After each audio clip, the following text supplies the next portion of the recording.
Bienvenue sur le podcast Murmuricain.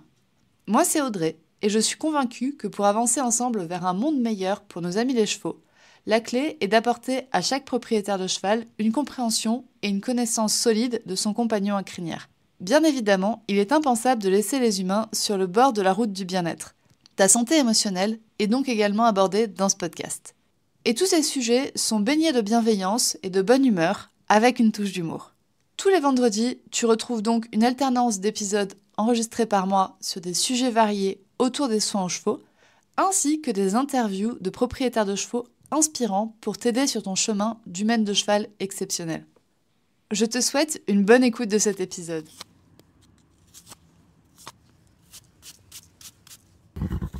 Bonjour à toutes et bienvenue dans ce nouvel épisode du podcast Murmuricain.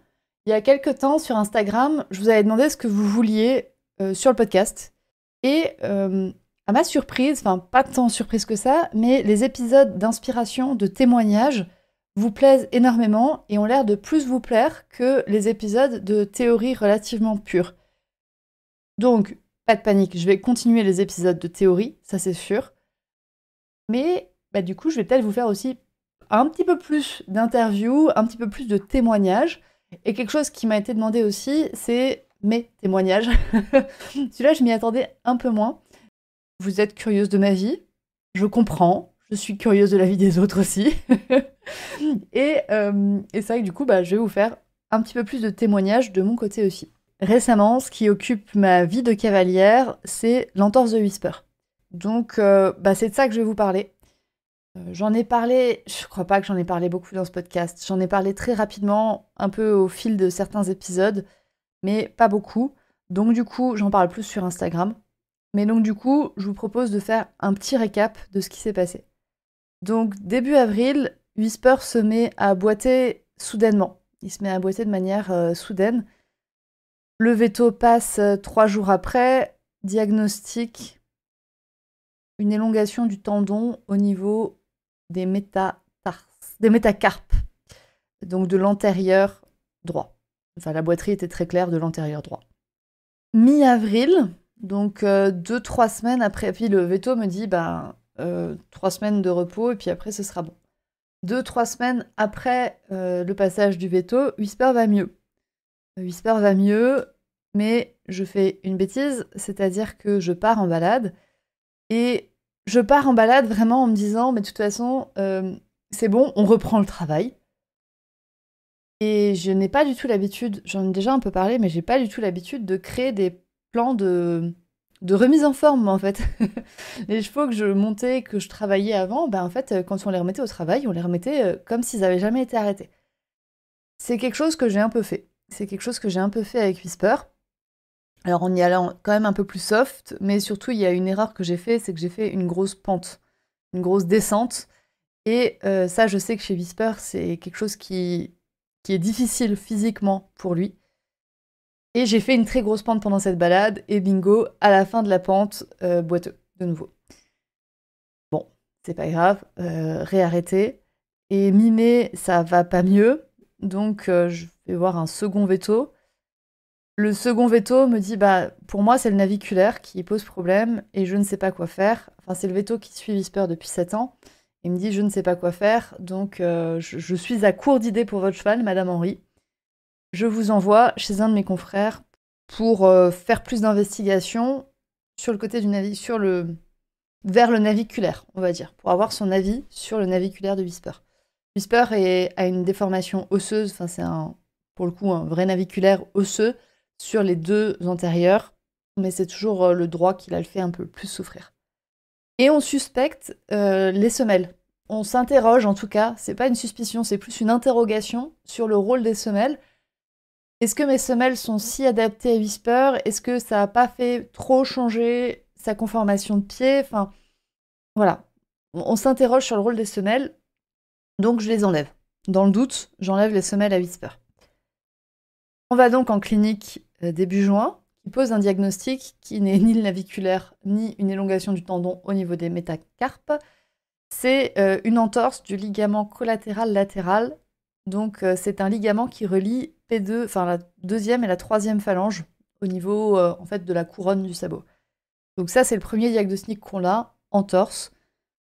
Et en même temps, le vétérinaire nous donne un avis sur le naviculaire de Whisper et me dit notamment de changer le parage que je fais et de parer tous les 8 à 10 jours. Voilà. Donc, on a le protocole pour l'entorse qui est du repos, une injection de PRP et de la phytothérapie. Et de l'autre côté, on a l'avis sur le naviculaire qui est de modifier le parage et de laisser pieds nus pendant 3 mois pour pouvoir bien parer régulièrement. Et dans 3 mois, on se revoit et on fait le bilan de l'entorse et du naviculaire. On planifie quand même avec avec le veto qui suit Whisper depuis 7 ans, un contrôle début juillet. Et ce contrôle début juillet, c'est une catastrophe. Donc, tout le mois de juin, Whisper reste dans son pré. Il a ses médicaments, je modifie le parage en fonction de ce que le vétérinaire m'a dit. Et donc, il ne sort pas du pré. Il reste quand même... je ne l'ai pas arrêté totalement, il n'a pas été enfermé en box. Il est resté quand même avec des copains dans un pré. Mais je ne l'ai pas sorti du pré. Voilà. Et le pré est relativement sableux. Ça va rentrer en compte.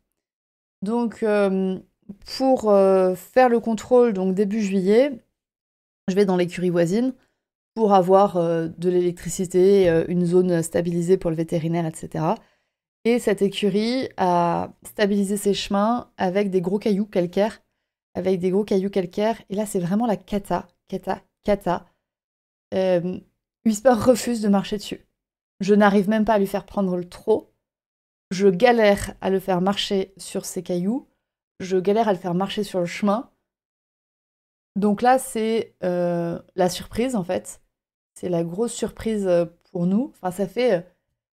il était pire au contrôle que la première fois que le veto l'avait vu. Donc c'est un peu la cata. C'est un peu beaucoup la cata. On sait pas. On a trois hypothèses au moment-là. C'est l'entorse s'est aggravée. Deuxième hypothèse, c'est que y a autre chose chez Whisper qui ralentit la cicatrisation. Et troisième hypothèse, c'est les pieds. Et autre petite hypothèse, c'est des compensations musculaires qu'en fait il a compensé et que du coup l'autre antérieur s'est dégradé. L'antérieur gauche s'est dégradé. On fait une prise de sang avec un bilan complet. La prise de sang revient nickel. Pas de maladie d'éthique, pas de signe de Cushing, pas de signe de SME, pas de signe d'inflammation généralisée dans le corps. Enfin, aucune sonnette d'alarme. Nous voilà aidés. Nous voilà aidés. Le cheval est catastrophique au déplacement, mais rien à la prise de sang. On a cherché aussi la fourbure, pas de fourbure, parce que moi en fait c'est ce que je me suis dit, quand je l'ai vu marcher pour aller au contrôle, je me suis dit, oh, il me fait une fourbure, c'est sûr. Donc non, pas de fourbure, pas de Cushing, pas de pyro, pas de Lyme. L'ostéo passe le lendemain. Le rendez-vous avec l'ostéo était prévu déjà depuis un moment, mais l'ostéo passe. Pas de compensation majeure. Voilà, pas de grosse compensation, et moi aussi je n'avais pas senti de grosse compensation. Donc nous reste la troisième hypothèse, c'est il a mal au pied. Il a mal à ses yep. Donc pour tester ça, je recolle des semelles. J'en discute avec le veto, je lui dis vous en pensez quoi? Est-ce que ça vous va? Enfin, qu'est-ce que vous pensez de recoller les semelles? Et il me dit oui, allez-y. Je recolle les semelles directement aux sorties de la zone de pansage où j'ai collé les semelles, il marche beaucoup mieux. Et 48 heures après, il marche vraiment, vraiment beaucoup mieux. Donc en fait, il avait mal au pied.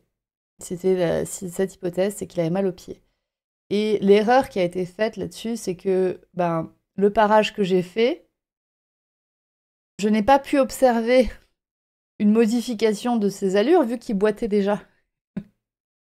Vu qu'il boitait, je n'ai pas pu remarquer que mon parage le rendait sensible. Enfin, vu qu'il était déjà boiteux à cause de son entorse et qu'en plus je le sortais pas. Donc j'avais pas pu remarquer que mon parage l'avait dégradé. Donc voilà où on en arrive. Et on en arrive du coup, l'air de rien, quand même à mi-juillet. On en arrive à la mi-juillet. Et la mi-juillet, c'était le moment que le veto avait dit, pour le veto qu'on avait vu en clinique, c'est le moment où il a dit bah, vous pouvez reprendre tranquillement. Bon, Whisper marche mieux. Whisper marche mieux grâce à ses semelles. Donc bah, je me pose la question maintenant de sa rééducation. Alors, à partir de là, je tiens après à repréciser qu'il ne s'agit aucunement de recommandation. Hein. Je ne fais aucune recommandation pour la rééducation d'un cheval. Là, c'est uniquement ce que moi j'ai mis en place. Alors, ce qui a déjà été mis en place, c'est que il n'a pas été en boxe ferme. Whisper n'a pas été en boxe ferme. Il a gardé du mouvement tout le temps. Et la recommandation du veto, ça a été vous reprenez tranquillement sur des lignes droites. Et d'abord au pas, et puis vous intégrez les allures au fur et à mesure. Très bien. Ok, me voilà aidé. J'ai une carrière qui fait 25 mètres de long. Les lignes droites, elles font maximum 25 mètres de long. Le virage, il arrive vite. Hein. Le virage, il arrive vite pour faire des lignes droites. Je décide de... Enfin, du coup, j'ai décidé. Hein, je sais pas encore si ça va marcher parce que je vous l'ai dit, c'est en fait la première fois que je fais vraiment une rééducation. Avant, il faut que je rééduquais. C'était pas de la rééducation. Hein, c'était c'est bon, feu vert du veto, on reprend relativement comme avant. Hein. Et là, il y a, alors, 4 axes, en fait, de rééducation. J'avais noté 3 sur ma feuille, mais je viens de m'en rappeler d'un 4e. Le premier axe, en fait, c'est l'éducation. L'éducation, parce que du coup, avril, mai, juin... ouais, avril, mai, juin, juillet, Whisper n'a pas été travaillé. Il y a des petites choses qu'il a oubliées, hein. Il y a des petites choses qu'il a oubliées, genre on ne colle pas l'humaine, genre on ne marche pas sur les pieds de l'humaine. Des petites choses qu'il a oubliées, donc déjà il y a la partie éducation, de sa rééducation. Et ensuite on va passer sur la partie mouvement, que j'ai divisé du coup en 3 axes. Des mouvements libres, totalement libres, et Whisper a totalement le droit de dire stop, j'arrête le mouvement. Bon, déjà des mouvements libres, il en a dans son pré. Et ensuite, du coup, j'intègre des séances en liberté, en carrière. Donc, on est sur un terrain plat. Et Whisper a juste à s'arrêter ou retourner vers la porte pour dire on arrête la séance. C'est très facile pour lui de dire on arrête la séance, enfin, on arrête cet exercice ou on arrête totalement la séance. C'est quelque chose qu'il sait faire, entre guillemets. Donc, il sait. Enfin, j'observe les signes qui font me dire ok, on arrête cet exercice ou on arrête la séance. Le deuxième point, c'est des mouvements qui sont... Alors, je sais pas trop comment les distinguer, mais pour moi, c'est les balades. C'est des mouvements qui sont relativement libres. C'est-à-dire que je ne dis pas exactement à Whisper comment placer ses pieds. Il est relativement libre de l'allure aussi. Par contre, il n'a pas la possibilité d'arrêter totalement la séance. Il a la possibilité de choisir des chemins, mais si on est à 3 km du pré, enfin 3 km ça fait loin, mais si on est à 1 km du pré, Whisper peut pas dire juste on arrête la séance, je peux pas le téléporter au pré. Donc il n'a pas le choix que de rentrer. Donc c'est des mouvements qui sont moins libres. Il est quand même relativement libre, mais il n'a pas le choix d'arrêter la séance. Il n'est pas possible pour lui de dire on arrête la séance. Et ensuite, il y a des mouvements qui sont contraints. Donc là, c'est à terme, moi sur son dos, c'est relativement contraint. Et pour réintégrer ça, donc moi qui vais lui donner plus d'ordre, plus de contraintes, de mouvements, je le réintègre par les longues graines. Donc là, ça va être des séances plus axées dressage, axées assouplissement, qui incluent beaucoup d'épaules en dedans et de cercles chez moi. C'est des choses que j'arrive relativement à faire. Donc beaucoup d'épaules en dedans et de cercles. Donc on a 3 axes, des mouvements totalement libres et Whisper a le droit d'arrêter sa séance, des mouvements libres mais Whisper n'a pas la possibilité d'arrêter totalement la séance, et des mouvements contraints. Encore une fois, quand on est en carrière, il peut arrêter la séance quand il veut. Quand on sera en balade montée, il n'aura pas le choix que de finir la balade pour rentrer. Et bien évidemment, tout du long, avec une gradation dans les allures. C'est-à-dire que d'abord du pas, et ensuite du trot et ou du galop, enfin du trot ou du galop, selon les exercices et selon ce qui sera le plus facile pour Whisper, avec toutes ces autres pathologies. Typiquement, chez Whisper, le galop est plus facile que le trot. À cause de sa PSSM, le galop est plus facile. C'est plus facile pour lui de faire du pas, ensuite du galop, ensuite du trot, Mais en même temps, là, pour le naviculaire, j'ai l'impression que le trot va poser problème. Donc, je ne sais pas encore comment je vais faire, j'en suis pas là, mais toujours est-il qu'il y a une gradation dans les allures. Si Whisper n'est pas capable de prendre une pente au pas, il sera pas capable de prendre cette même pente au trot ou au galop. J'inclus aussi dans ma rééducation de la relaxation. Quand même, on en revient un peu plus au point éducation, mais que Whisper soit à l'aise avec les mouvements qu'il fait. Et c'est en fait avec ça que j'entretiens un dialogue avec Whisper. Soit il est OK de faire l'exercice, soit il est pas OK. Et il peut le montrer. Il peut le montrer par des codes, mais il peut aussi le montrer par des signaux sur sa tête, dans son corps. Aussi sur « je n'arrive pas à faire cet exercice ». Typiquement, hier, les épaules en dedans à main droite, ça passait très très bien. À main gauche, c'était quasiment impossible. Ça, c'est un signe de cet exercice est trop dur pour moi, on ne fait pas encore cet exercice. Si ça ne marche pas, c'est qu'il y a une raison. Surtout si ça marche à une main et que ça marche pas à l'autre, c'est qu'il y a une grosse raison en général. Donc voilà un peu le planning de Whisper. Donc je vais commencer, comme dit, par des mouvements les plus libres. Enfin, j'ai commencé par des mouvements les plus libres possibles et où Whisper peut arrêter sa séance. Ensuite, j'ai choisi d'inclure des petites balades où je choisis vraiment les terrains et des mouvements contraints, mais où Whisper peut facilement arrêter la séance, donc des mouvements en carrière pour l'instant. Voilà donc notre programme des futurs mois. Ça va être une aventure à suivre. Ça va être un work in progress. Enfin, c'est un work in progress. Donc, ça va être une aventure à suivre de comment ça se passe. Quand même, pour me construire ce petit programme, j'ai été aidée. J'ai été aidée. Je ne l'ai pas fait seule. Enfin, j'ai réfléchi beaucoup. Mais ce qui m'a vraiment aidée, ça a été les intervenantes de la cavalcade. Donc, les futures intervenantes, mais qui en fait m'ont déjà donné leur présentation, les interventions qu'elles vont faire à la cavalcade. J'ai déjà eu leur contenu. Je suis une privilégiée. Je suis une privilégiée. Donc j'ai déjà eu leur contenu. Et du coup, j'avoue, je me suis énormément aidée de leur contenu pour créer le programme pour Whisper. Je me suis beaucoup aidée de leur contenu pour trouver des idées, pour trouver des exercices, pour trouver des manières de faire. J'ai déjà une liste d'une dizaine d'exercices, de choses que je peux mettre en place avec mon cheval pour sa rééducation physique, pour le refaire bouger, alors que le mouvement a été limité pendant un certain temps. Donc merci à elle, déjà. Et c'est vrai que toute la partie, donc je vous ai parlé d'extérieur, je vous ai parlé de longue graine, je vous ai parlé de dressage, je vous ai parlé de relaxation, je vous ai parlé de mouvements libres.